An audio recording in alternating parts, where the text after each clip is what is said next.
ನರೇಂದ್ರ ಮೋದಿ ಬಿಟ್ಟ ಮೇಲೆ ಯಾರು ಬದಲಾವಣೆ ಇಲ್ಲ. ಬದಲಾವಣೆ ಆಗ್ಲೇಬೇಕು. ಇಲ್ಲ ಅಂತ ಅಂದ್ರೆ ಜನ ಎಲ್ಲ ಮಠ ಮತ್ತೊಮ್ಮೆ ಮೋದಿ.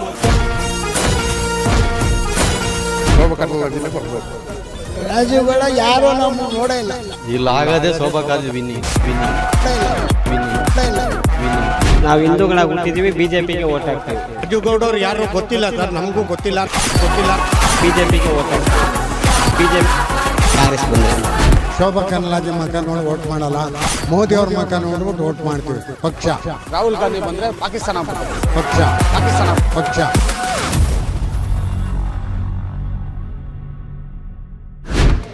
ಸರ್, ಈಗ ಲೋಕಸಭೆ ಎಲೆಕ್ಷನ್ ಬರ್ತಾ ಇದೆ.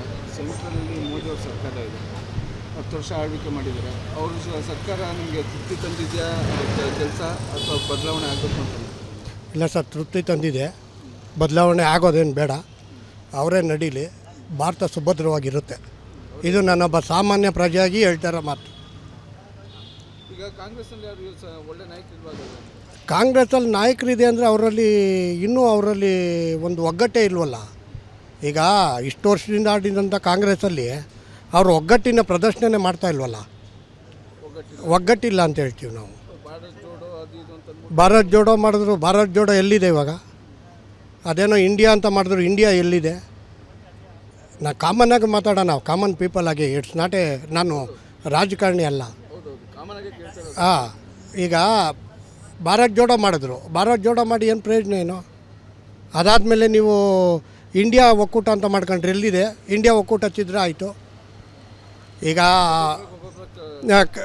ಹೋಗ್ತಾ ಇದ್ದಾರೆ, ಒಬ್ಬೊಬ್ಬರು ಹೋಗ್ತಾ ಇದ್ದಾರೆ ಅದರಲ್ಲಿ. ಇವಾಗ ಮೇಕೆದಾಟು ಬೇರೆ, ಅವ್ರ ಅಜೆಂಡಾದಲ್ಲಿ ಮೇಕೆದಾಟಿದೆ. ನಮಗೆ ನೀರು ಬೇಡವಾ? ಕರ್ನಾಟಕಕ್ಕೆ ನೀರಿಲ್ಲ. ಅದರಲ್ಲಿ ಭಾರತ್ ಜೋಡೋ ಎಲ್ಲಾಗತ್ತೆ? ಇಂಡಿಯಾ ಒಕ್ಕೂಟ ಎಲ್ಲಾಗತ್ತೆ?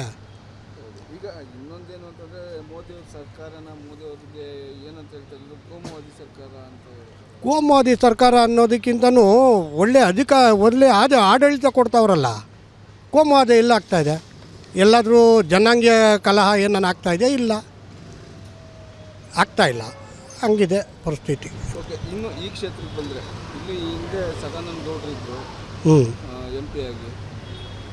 ಈಗ ಅವ್ರಿಗೆ ಟಿಕೆಟ್ಟು ಕೈ ತಪ್ಪಿ ಈಗ ಶೋಭಾ ಕರಂದ್ಲಾಜೆ ಕೊಟ್ಟಿದ್ದಾರೆ. ಜೊತೆಗೆ ಕಾಂಗ್ರೆಸ್ಸಿಂದ ರಾಜೀವ್ ಗೌಡ ಅಂತ ಸ್ಪರ್ಧೆ ಮಾಡ್ತಾರೆ. ರಾಜೀವ್ ಗೌಡವ್ರು ಯಾರೂ ಗೊತ್ತಿಲ್ಲ ಸರ್, ನಮಗೂ ಗೊತ್ತಿಲ್ಲ. ನಾನು ಈ ಕ್ಷೇತ್ರದ ಒಬ್ಬ ಮತದಾರ. ನಮಗೆ ಸದಾನಂದ ಗೌಡರು ತುಂಬ ಪರಿಚಿತ ಇದ್ದರು, ಕೆಲಸನೂ ಆಗಿದೆ, ಎಲ್ಲರಿಗೂ ಒಗ್ಗೂಡ್ಕೊಂಡು ಹೋಗ್ತಾಯಿದ್ರು. ಈಗ ಈ ರಾಜೀವ್ ಗೌಡ ಯಾರು ಈಗ ಹೊಸ್ದಾಗಿ ಬಂದಿರೋದು, ಎಲೆಕ್ಷನ್ ಐತೆ ಅಂತ ಬರ್ತಾರೆ. ಅದಕ್ಕಿಂತ ಮೊದಲು ಬಂದು ಪರ್ಫಾರ್ಮೆನ್ಸ್ ತೋರಿಸ್ಬೋದಾಗಿತ್ತಲ್ಲ. ಈಗ ಇವರು ಶೋಭಾ ಕರಂದ್ಲಾಜೆಗೆ ಟಿಕೆಟ್ ಕೊಟ್ಟಿರೋಂಥದ್ದು.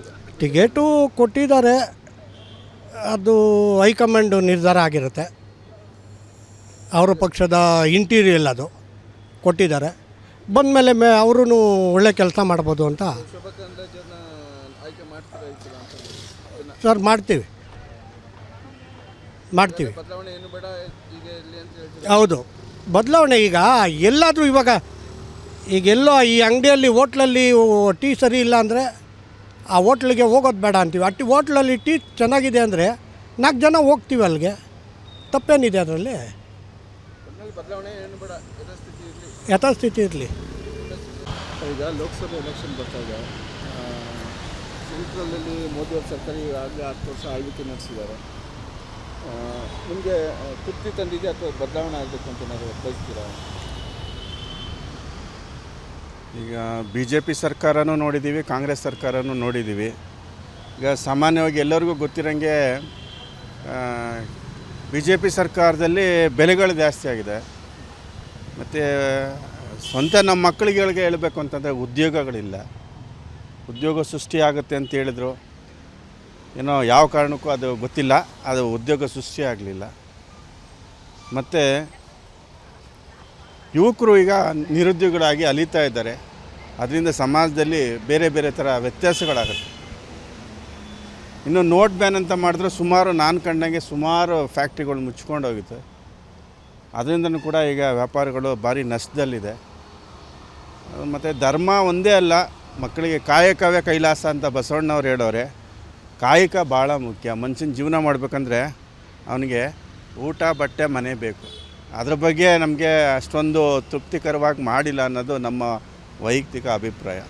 ಹಾಗಾದರೆ ಬದಲಾವಣೆ ಬೇಕು ಅಂತೀರಾ? ಖಂಡಿತವಾಗೂ ಬದಲಾವಣೆ ಬೇಕು ಅಂತ ಅನಿಸುತ್ತೆ. ಯಾಕೆಂದರೆ ಕರ್ನಾಟಕದಲ್ಲಿ ನಾನು ಇದ್ದು ಆವತ್ತಿನ ಒಂದು ಇದನ್ನು ಇವತ್ತಿಂದ ನಾವು ವ್ಯತ್ಯಾಸ ನೋಡಿದಾಗ ಬದಲಾವಣೆ ಬೇಕೇ ಬೇಕು ಅಂತ ನನ್ನ ಅಭಿಪ್ರಾಯ. ಬದಲಾವಣೆ ಯಾರು ಬರಬೇಕು ಅಂತ ನಿಮ್ಮ ಅಭಿಪ್ರಾಯ? ಯಾವುದಾದ್ರು ಬರಲಿ, ಬಟ್ ನಮಗೇನಂತಂದರೆ ಜನಗಳಿಗೆ ಆರ್ಥಿಕವಾಗಿ ಮತ್ತು ಸಾಮಾಜಿಕವಾಗಿ ನೆಮ್ಮದಿಯಾಗಿ ಜೀವನ ಅಂತ ಮಾಡ್ತಕ್ಕಂಥದ್ದು ಒಂದು ಸರ್ಕಾರ ಬೇಕು. ಬೆಲೆ ಏರಿಕೆ ಒಂದು ಮಾಡಿಕೊಂಡು ಅದ್ರ ಬಗ್ಗೆ ಯಾವುದೇ ರೀತಿಯಾದ ಉದ್ಯೋಗವನ್ನು ಕೊಡದೆ ಮಕ್ಕಳುಗಳು ಓದ್ಕೊಂಬರ್ತಾರೆ, ಲಕ್ಷಾಂತರ ರೂಪಾಯಿ ಸಾಲ ಮಾಡಿ ನಾವು ಓದಿಸ್ತೀವಿ, ಅವ್ರಿಗೆ ಉದ್ಯೋಗ ಇಲ್ಲ ಅಂದಾಗ ಅವ್ರಿಗೆ ಮತ್ತೆ ಯಾವ ರೀತಿ ಅವರು ಜೀವನ ಮಾಡೋದು? ನಮಗೂ ಎಷ್ಟು ಕಷ್ಟ ಆಗುತ್ತೆ. ಎರಡು ಸರ್ಕಾರ, ಒಂದು ಕಾಂಗ್ರೆಸ್, ಒಂದು BJP ಇದೆ. ಆದರೂ ಕೂಡ ಈಗ ಯಾವುದಾದ್ರು ಈಗ ಕಾಂಗ್ರೆಸ್ ಸರ್ಕಾರನೂ ಇದೆ, ಸೆಕ್ಯುಲರ್ ಅಂತ ಅವ್ರು ಹೇಳ್ತಾರೆ, ಜಾತ್ಯತೀತ ಅಂತ. ಮತ್ತು ಇವರು ಒಂದು ಹಿಂದೂ ಅಂತೇಳಿ ಅದನ್ನು ಇವರು ಹೇಳ್ತಾರೆ. ನಮ್ಗೆ ಅದಕ್ಕಿಂತ ಮುಖ್ಯವಾಗಿ ನಮಗೆ ಜನಸೌಕರ್ಯ ಮತ್ತು ಕೈಗೆ ಉದ್ಯೋಗ ಮತ್ತು ಜನರಿಗೆ ಒಂದು ಬೆಲೆ ಎಲ್ಲ ಕಮ್ಮಿಯಾಗಿ ಅದೊಂದು ಆ ರೀತಿ ನಡೆಸೋಂಥ ಸರ್ಕಾರ ನಮಗೆ ಬರಬೇಕು. ಕಾಂಗ್ರೆಸ್ಸೇ ಅಂತಲ್ಲ, ಯಾರು ಬರಲಿ. ಬಟ್ ನಮ್ಮ ಅಭಿಪ್ರಾಯ ಇರೋದು ಆವತ್ತಿನ ಕಾಂಗ್ರೆಸ್ ಸರ್ಕಾರದಲ್ಲಿ ನಾವೆಲ್ಲ ಭಾಳಷ್ಟು ಕಡಿಮೆ ಎಲ್ಲ ಪದಾರ್ಥಗಳನ್ನ ನಾವು ನೋಡಿದ್ದೀವಿ. ಉದ್ಯೋಗಗಳು ಕೂಡ ಇಷ್ಟೊಂದು ಹಣದ ಒಂದು ಅಭಾವ ಇರಲಿಲ್ಲ. ವ್ಯಾಪಾರ ವಹಿವಾಟೆಲ್ಲ ಭಾಳ ಅಚ್ಚುಕಟ್ಟಾಗಿ ನಡೀತಾ ಇತ್ತು. ಈಗೆಲ್ಲ ಎಲ್ಲದಕ್ಕೂ ಕೂಡ ಒಂದು ಸ್ವಲ್ಪ ಕಾನೂನು ಅಂತ ನಾನು ಹೇಳಕ್ಕೆ ಬರಲ್ಲ, ಯಾವ ರೀತಿ ಎಲ್ಲ ಒಂಥರ ಇಕ್ಕಟ್ಟಾಗಿದೆ. ವ್ಯವಹಾರಗಳು ಸಲೀಸಾಗಿ ನಡೀತಾ ಇಲ್ಲ. ಹಣದ ಸಮಸ್ಯೆ ಮತ್ತು ಉದ್ಯೋಗದ ಸಮಸ್ಯೆ ಜನತೆಯಲ್ಲಿ ಎದ್ದು ಕಾಣ್ತಾ ಇದೆ. ಬದಲಾವಣೆ ಕೇಳ್ತೀವಿ? ಖಂಡಿತವಾಗೂ ನಾನು ಕೇಳ್ತೀನಿ, ಬದಲಾವಣೆ ಬೇಕು ಅಂತ. ಈಗ ಈ ಕ್ಷೇತ್ರಕ್ಕೆ ಅಂತ ಬಂದರೆ ಇಲ್ಲಿ ಈಗ ಮುಂಚೆ ಸದಾನಂದ ಗೌಡರು ಇದ್ದರು MP ಆಗಿ. ಈಗ ಶೋಭಾ ಕರಂದ್ಲಾಜೆಗೆ ಟಿಕೆಟ್ ಕೊಟ್ಟಿದ್ದಾರೆ BJPಯಿಂದ. ಇನ್ನು ಕಾಂಗ್ರೆಸ್ಸಿಂದ ರಾಜು ಗೌಡ ಅಂತ ಸ್ಪರ್ಧೆ ಮಾಡ್ತಾ ಇದ್ದಾರೆ. ನಿಮ್ಮ ಅಭಿಪ್ರಾಯ ಯಾರು ಬಂದು? ಸರ್, ಈಗ ನಾನು ಮೊದಲೇ ಹೇಳ್ದಂಗೆ ಹಿಂದಿನ 10 ವರ್ಷಗಳ ಕಾಲ ನಾವು ನೋಡಿದ್ದೀವಿ BJP ಸರ್ಕಾರದ್ದು. ಈಗ ನಾವು ಹೇಳೋದಿಲ್ಲ, ಎಲ್ಲ ಮೀಡಿಯಾದವರು ಹೇಳ್ತಾರೆ, ಎಲ್ಲರೂ ಜನಕ್ಕೆ ಗೊತ್ತಿರೋದೆ. 25 ಜನ MP ಆಗಿದ್ದಾರೆ, ಯಾರು ಹೋಗಿ ಏನೋ ಪ್ರಧಾನಿ ಹತ್ರ ಕೇಳಲ್ಲ. ಅವ್ರ ಮುಂದೆ ನಿಂತ್ಕೊಳ್ಳೋ ಅಂಥ ಒಂದು ದಮ್ಮು ತಾಕತ್ತು ಇವ್ರ ಹತ್ರ ಇಲ್ಲ. ಸುಮ್ಮನೆ ಗುಲಾಮ್ಗಿರಿ ಥರ ಹೋಗಿ ನಿಂತ್ಕೋತಾರೆ, ಅಷ್ಟು ದೂರದಲ್ಲಿರ್ತಾರೆ. ನಮ್ಮ ಕಷ್ಟ ಸುಖನ ಬೆಂಗಳೂರ್ದು ಕಾವೇರಿದು ಇಷ್ಟೊಂದು ಇಶ್ಯೂ ಆಗ್ತಾಯಿದೆ.